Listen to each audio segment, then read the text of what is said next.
A former associate of Rudy Giuliani has just filed a major new lawsuit in New York State against him, accusing him of sexual assault, harassment, wage theft, and creating a hostile work environment by making racist, sexist, and anti-Semitic remarks while intoxicated. She also says that she recorded some of his behavior as part of her job. I believe the saying goes, "Lordy, there are tapes." That woman who filed the lawsuit, Noelle Dunphy, was hired by Giuliani in 2019 as his director of business development, and he offered her a $1 million annual salary. However, she says he later told her that he couldn't pay her until his divorce was finalized and that he had to keep her employment secret. He also offered to represent her for free in a legal dispute with an abusive ex-partner, because who better to protect you from an abusive ex-partner than an abusive boss? According to Dunphy, these offers from Giuliani were used as a pretext to coerce her into a sexual relationship. He allegedly demanded oral sex from her, even while he was on speakerphone with Trump and other high-profile clients. The lawsuit goes into much more extensive detail, and I'll refrain from talking about all of it here, but you can read the full 70-page filing yourself. Needless to say, it is repulsive and there are receipts to back much of it up. For example, here's a creepy text exchange that he had with her. "Rudy, good morning, my love. Tried to call. Noelle, let me quickly shower. Rudy, can I shower with you? Yep, just some totally normal correspondence with your boss." And by the way, who could have guessed that this guy would turn out to be a pervert? I'm so sorry. That's horrible. Sit. Okay. I'm so sorry for that. Really, apologize. Apology accepted. No problem. Okay. Okay? Yeah. Thank you again for giving me this time. Shall we have a drink in the bedroom? Come here. What happened? There you go, my dear. Okay. There you go. Be good. You can give me your phone number and your address.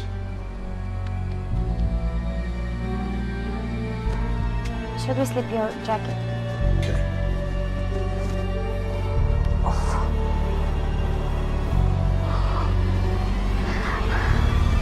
Put down your crumb. Oh. She's 15. She's too old for you. Why are you dressed No, like she's this? my daughter. Please, take me instead. Take my anus. I don't want you. No, take my anus. Do not have her. I'm better than him. It's almost like Rudy Giuliani is exactly who we thought he was. And by the way, not exactly surprising that the guy who sacrificed his entire life's reputation to defend a man who was just found liable for sexual abuse would also be a sexual abuser. Just truly shocking. And as alluded to in the text screenshot above with the references to scotch, Dunphy claims in the suit that she rarely saw Giuliani sober. She says that he drank, quote, all day and night, and would often make her, quote, fetch his alcohol and make sure he was a functioning alcoholic. The complaint says that Giuliani once asked for, quote, bottles of alcohol around 10 a.m. And look, I'm not saying that Giuliani had a problem, but yeah, no, that's exactly what I'm saying. Dunphy also says that Giuliani often made racist, sexist, and anti-Semitic remarks to her. For example, the lawsuit says that he said that it's time for Jewish people to, quote, get over the Passover because it was like 3,000 years ago. He also allegedly said black and Hispanic men hit women because it's in their culture, and he made comments that demeaned and sexualized Hillary Clinton, meaning that it wasn't only Tucker Carlson and his staff at Fox who had this weird, perverted obsession with Clinton.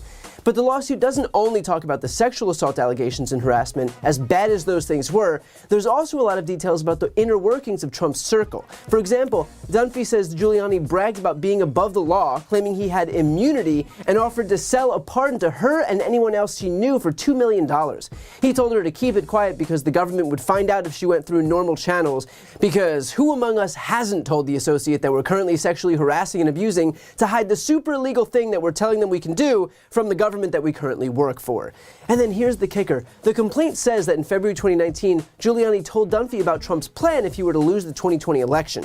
Quote, specifically, Giuliani told Mrs. Dunphy that Trump's team would claim that there was voter fraud and that Trump had actually won the election. This plan was discussed at several business meetings with Giuliani and Lev Parnas. Lev Parnas has since spoken out on Twitter, posting the screenshot of this part of the lawsuit with the caption, "A lot more to this story, hashtag Lev remembers."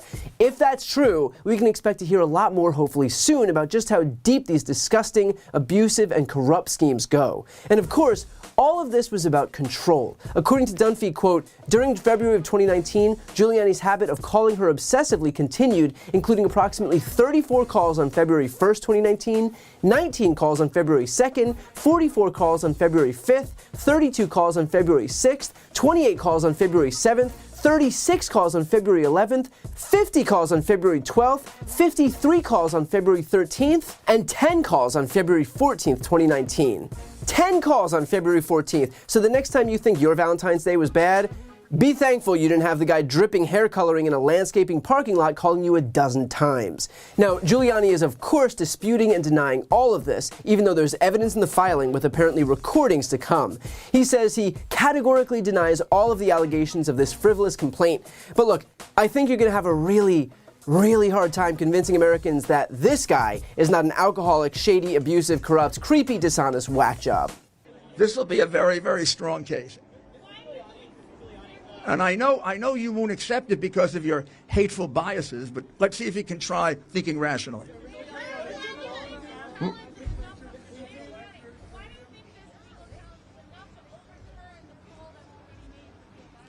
The poll? Because they don't decide the election.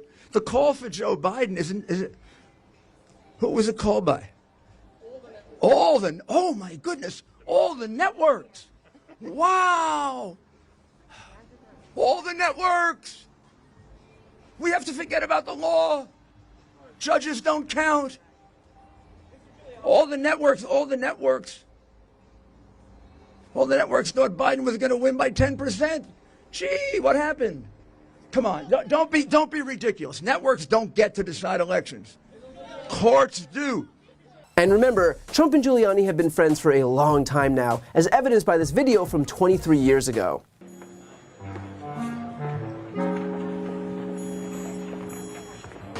You know, you're really beautiful. And a woman that looks like that has to have her own special scent. Oh, thank you. Maybe you could tell me what you think of this scent.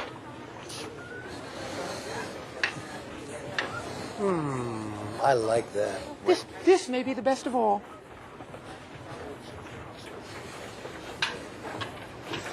Oh, you dirty boy, you. Oh. Donald, I thought you were a gentleman. You can't say I didn't try. Mayor Giuliani. Yep, that's the party that's all about banning drag shows. So ultimately this will be hashed out in the courts, but what's clear is that New York's recent legal track record, whether it's the Manhattan District Attorney's hush money case or the E. Jean Carroll civil suit against Trump, shows that they are committed to accountability. It may take longer than we'd like, but ultimately the truth comes out. And that doesn't exactly bode well for Rudy Giuliani. Before you go, I need your help. I'm right on the cusp of hitting 2 million subscribers, so please help me grow this channel so the progressive media ecosystem grows by hitting the subscribe button right here on the screen. I also started a Spanish channel so we can finally start regaining some of that lost ground among Spanish speakers, so if you want to help support those efforts, you can hit that subscribe button. And finally, if you listen to podcasts and you want to support mine, you'll find a link to that on the screen as well. Thanks so much for watching. I think that we can fix a few things in North Carolina because I think we now have a legislature controlled by the Republicans. If we can persuade the new Republican member to vote with us. But these are statutory changes that we could get done in North Carolina to protect against any of this private money. Because I promise you, Stacey Abrams has been in North Carolina, and we need to make sure that that money is not flowing into Mecklenburg, Durham, and Wake counties. So we need to be looking at what are these college campus locations in polling. What is this young people effort that they do? They basically put the polling place next to the student dorms, so they just have to roll out of bed, vote, and go back to bed. And we need to build strong election integrity task forces in those counties. Virginia, we have a great task force in every county in Virginia, and we have a great statewide coalition. The governor just signed a bill yesterday that does away with signatures on absentee ballot applications and ballots, and now it has to be the last 4 digits of the Social Security number and a birth year. And we need to make sure that there's transparency and people are watching and verifying. That makes Virginia back in play, frankly, to be able to have some authentication. And again, having first day in-person voting campaigns. Wisconsin is a big problem because of the polling locations on college campuses. There are 501c3s. Their goal for the Supreme Court race was to turn out 240,000 college students in that Supreme Court race. And we don't have anything like that, and we need to figure out how to do that and how to combat that. So, yes. Yeah, if we do not control the state house as the governorship, aren't we just out of luck? No, No, I don't think so. Because in the states where we can make changes in the law, like North Carolina, I hope that we will be able to plug some vulnerabilities there. But most of these it's just taking we're kind of stuck with the hold hand. And we'll see what happens in Virginia this fall. If the Republicans are able to hold the state house and reclaim the state senate, then maybe it's possible to get rid of 45 days of early voting in Virginia. 45 days. Do you know how hard it is to have observers be able to watch for that long a period? I mean, there are several things that they can do. They can get rid of same-day registration, but they can't do that now because the Democrats still hold the state senate. But I just remind everybody that having people involved, engaged, and overseeing all of that in 2021 in Virginia made all the difference, even though it was still controlled by Democrats in every office. This was audio obtained by Lauren Windsor at The Undercurrent, and it exposes top Republican legal strategist Cleta Mitchell, a longtime Republican lawyer and fundraiser who worked with Trump to overturn the 2020 election results during an RNC donor retreat this past weekend. According to the Washington Post, Mitchell's presentation consisted of more than 50 slides and was titled "A Level Playing Field for 2024," because apparently the way to quote-unquote level the playing field is by preventing people who might vote for Democrats from voting at all. Yep. Sounds level to me. Now, in fairness, Mitchell did say that the organization, the Election Integrity Network, quote, is not about winning campaigns. She simply said the nation's electoral systems must be safe for any candidate other than a leftist to have a chance to win in 2024. See, it's not about helping Republicans win, it's simply ensuring that a Democrat loses in a two-party system. Now, according to the Washington Post, the Republican Party hasn't officially endorsed this plan, but they have worked right alongside her since Trump left office, which is likely why she was presenting to a group of high-level Republican donors at the RNC. And that's further underscored by the fact that the RNC spokesman released a statement saying, quote, "As the RNC continues to strengthen our election integrity program, we are thankful for leaders like Cleta Mitchell, who do important work for the Republican ecosystem. Our guests in Nashville were grateful for her to travel to the event and share her efforts." I should note, too, that Mitchell was literally on the call between Trump and Brad Raffensperger, for which he is now embroiled in a lawsuit in Fulton County, Georgia. At one point, Trump literally acknowledged her by name, saying, "All we have to do, Cleta, is find 11,000 plus votes." That's who's advising the Republicans right now. The same person who was helping Trump pressure state officials to conjure up imaginary votes for the express purpose of stealing an election. But sure, this isn't about winning campaigns, it's just about restoring election integrity. Got it. Notice too how when they wail about election integrity having purportedly vanished, there's never any proof. In fact, Republicans have made voter suppression the cornerstone of their campaign for years, all the while having failed to point to a single instance of widespread voter fraud. They just blindly suggest that allowing college IDs or no IDs is some guarantee of election fraud. But when given the opportunity to actually prove it, they've never once come close. In fact, they had more than 60 court cases after the 2020 election, and guess how many cases turned up proof of widespread voter fraud? You guessed it, zero. Zero. Like, I want to make sure that everyone heard me, literally none. But it's not actually about fraud, and we all know that it's not actually about fraud. It's about preventing people from voting who are more likely to vote for Democrats. I mean, this isn't rocket science. These schemes are cooked up by far-right Republican operatives whose sole goal, despite their stated objections, is to ensure that Republicans win. And they know that, given the obvious political bend from a growing faction of Gen Z voters, the more likely those people are to vote, the more likely Republicans are to lose. Which is why Republicans are currently targeting on-campus voting in a number of states, including New Hampshire, Idaho, Texas, Arizona, Georgia, Nevada, Virginia, and Wisconsin. Republicans are also fighting against pre-registration of students, where 17-year-olds are able to register in advance of their 18th birthday so that once they do turn 18, they'll be eligible to vote without delay. But while Republicans are waging these fights, Democrats are pushing back. Here's Democratic super lawyer Mark Elias during a recent interview that I did with him. We are challenging all new laws. So if a Republican state passes a voter suppression law, they get sued. Idaho passed a law targeting students. The state of Idaho saw a 66% increase in young voter participation in 2022. And so the Republicans came in, passed a law targeting college students. We immediately sued. Ohio came in and passed a massive omnibus voter suppression law. We sued. Florida, in an effort to copycat some other states and disenfranchising young voters, we've sued Arizona. So that's kind of like one range. Then, of course, we have the cases that are still going on from the last round of voter suppression. Georgia, SB 202, Florida, SB 1, which we won, is on appeal in the 11th Circuit. Texas, that big case, that big law that the legislators walked out on, then came back in and passed. We're still litigating that case. A couple of cases in Idaho. We won a case in Arkansas. It's up on the Court of Appeals.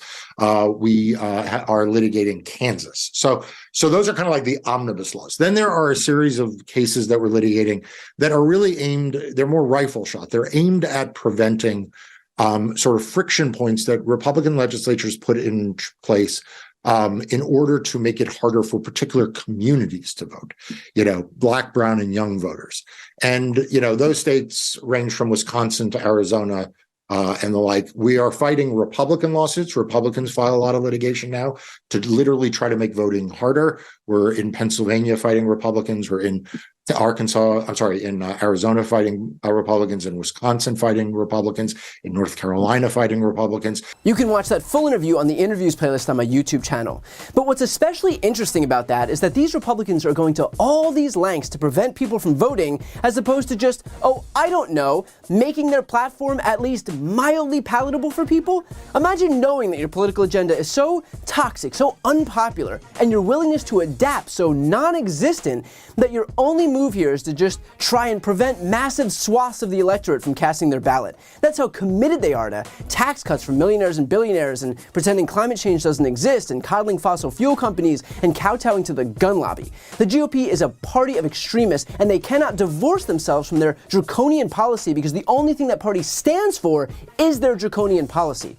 So their only option here is voter suppression. I'm sorry, but what a sad, desperate, pathetic excuse for a political party. So at this point, we don't even have to guess what the GOP strategy is, because they are quite literally saying it out loud. They know their agenda is so unpopular and backwards that the only strategy here for them is to prevent people from exercising their right to vote them out of office. So my advice for young people is to pay attention to what they're trying to take away from you, because if you didn't think that your vote was powerful before, they've made it abundantly clear now. Before you go, I need your help. I'm right on the cusp of hitting 2 million subscribers, so please help me grow this channel so the progressive media ecosystem grows by hitting the subscribe button right here on the screen. I also started a Spanish channel so we can finally start regaining some of that lost ground among Spanish speakers, so if you want to help support those efforts, you can hit that subscribe button. And finally, if you listen to podcasts and you want to support mine, you'll find a link to that on the screen as well. Thanks so much for watching. Some breaking news here. A New York appeals court has issued a ruling in Trump's $455 million fraud case, where Trump was seeking either a smaller bond or to forego the bond requirement altogether. The court has handed Trump a lifeline in the form of a reduced bond. He'll now have 10 days to secure a $175 million bond, down from the $500 million he was initially slated to pay. The court also paused a few of the restrictions that were put in place by Judge Engoron, including the prohibition on Trump's ability to run a New York company, to get a loan from a New York bank, and for those prohibitions to extend to his adult sons for 2 years. The court did leave in place, however, the extension of an independent monitor, Barbara Jones, to oversee Trump's business finances. Now, a few points here. This does not mean that he'll no longer owe $455 million. It simply means that while he appeals his verdict to prevent Attorney General Letitia James from seizing his properties, the amount that he'll have to put forward is $175 million. If he can't find that amount, then the AG can start seizing those properties, but in the meantime, the $175 million would otherwise satisfy that requirement. To that point, Letitia James said that Trump is still facing accountability for his staggering fraud, and that the judgment still stands. This all comes after Trump was reportedly unable to secure a bond for $500 million owed, even after approaching more than 30 bond companies. Trump himself took to Truth Social and wrote, "Racist Letitia James's unlawful witch hunt is unconstitutional, un-American, unprecedented, and practically impossible for any company, including one as successful as mine. The bonding companies have never heard of such a bond of this size before, nor do they have the ability to post such a bond even if they wanted to," which prompted this response on Fox News, of all places. We've also heard there's a lot of talk about this is unprecedented amount of money. This has never happened before, but that's actually not true. Let's take a look. This is from Letitia James, the Attorney General's own court papers. I'm going to show it to you right now. There have been bigger bonds in the history. Look, from $1 billion to $1.5 billion, that was a Carnegie Mellon patent case. Those are public companies. What is about the argument that this has never been this big for a private company? Well, there have been billion-dollar bonds secured before. Yeah, I think that, it's certainly true there have been large bonds. It all has to do with the amount of the judgment itself. And here you've got $500 million judgments. You're talking about a lot of money. The purpose of the bond is to secure those funds for the plaintiff, here the state of New York, at the end of the appeal to make sure they can collect. And so it says, hey, if you're a defendant and you want to appeal, you can do that, but we have to make sure to save the money in case the plaintiff gets to collect it. And so the bond is huge. There's no reason it can't be split up into smaller bonds. You could do 5 bonds issued by 5 different companies for $100 million, and I suspect Trump's team is looking at that. The reality is that Trump couldn't secure the bond not because it's impossible or unprecedented, but for one of 2 reasons. One, his wealth is tied up in real estate that's clearly leveraged to within an inch of its life, and I say that because if it wasn't leveraged, he could easily secure a bond against the value of one of those properties, which are easily worth at least hundreds of millions of dollars. The other reason, Trump simply doesn't have the wealth that he claims to have, and that's what Trump doesn't want to admit, because his whole brand is predicated on this bogus notion that he's rich and savvy, when clearly he is neither of those things. All he has to show for himself is a lifetime of failed licensing deals that have all gone up in flames. Trump Airlines, Trump Steaks, Trump Vodka, Trump Mortgage, Trump Wine, Trump Magazine, Trump University, Trump Casinos, all failures, all leading to a presidency that ended in 2 impeachments, 4 indictments, and 91 criminal charges. Trump wants to convey an image of success, but all he has to show for himself are failures. As for the courts, frankly, it is a joke that the appeals court is carving out some special treatment for Donald Trump. If it was anyone else, I'd be hard-pressed to imagine them doing something similar. But because it's Trump, the court made this exception. He frames himself as the world's biggest victim, when in fact he enjoys more benefits, carve-outs, and special treatments than anyone else on the planet. If you're wondering what the practical effect of his constant whining is, it's this. It is convincing an appeals court that in fact he is being mistreated, and so to try and quell any further complaining, they might as well just throw him a bone. Of course, he will never stop complaining, he will never stop framing himself as the perpetual victim, but no one in positions of power really seem to understand that, and so they just let him continue rolling them. But what this shows us is clear. We cannot rely on the courts to save us. We've never been able to rely on the courts to save us. In terms of defending this country from the dangers of a second Trump presidency, that is up to us. We have to turn out in November. We have to make sure that the margins are beyond dispute. We have to deliver such a repudiation of Trumpism that the GOP realizes that it will not be viable as a political party so long as it continues to espouse Trump's agenda. That's all on us. Does it suck that no institutions in this country seem to be up for the task that is defending the court system, defending the Constitution, defending democracy? Absolutely. But that's the reality. So the onus is on us to save it. So I get that the inclination might be to throw up your hands in despair, but remember, that is what Trump and his cronies want. They want you to feel helpless. They want you to feel like the system is rigged against you. They want you to feel like you can't win. So do not reward those people by giving them exactly what they want. Let this inspire you to work harder and to ensure that they don't gain power. If your votes and your participation really didn't matter, they wouldn't be working so hard to take them away. Before you go, I need some help. Please subscribe to the channel and do your part to help grow the progressive media ecosystem. I don't do sponsorships or paid ads, I won't ask for money, but just subscribing to this channel goes a really long way, and it helps get the message out to more people. The subscribe button is right here on the screen. You can also subscribe to my Spanish language channel, which I made to reach those crucial Spanish-speaking voters. That link is on the screen too. And finally, if you want to listen to my audio podcast, you can follow that link as well. Thanks so much for watching.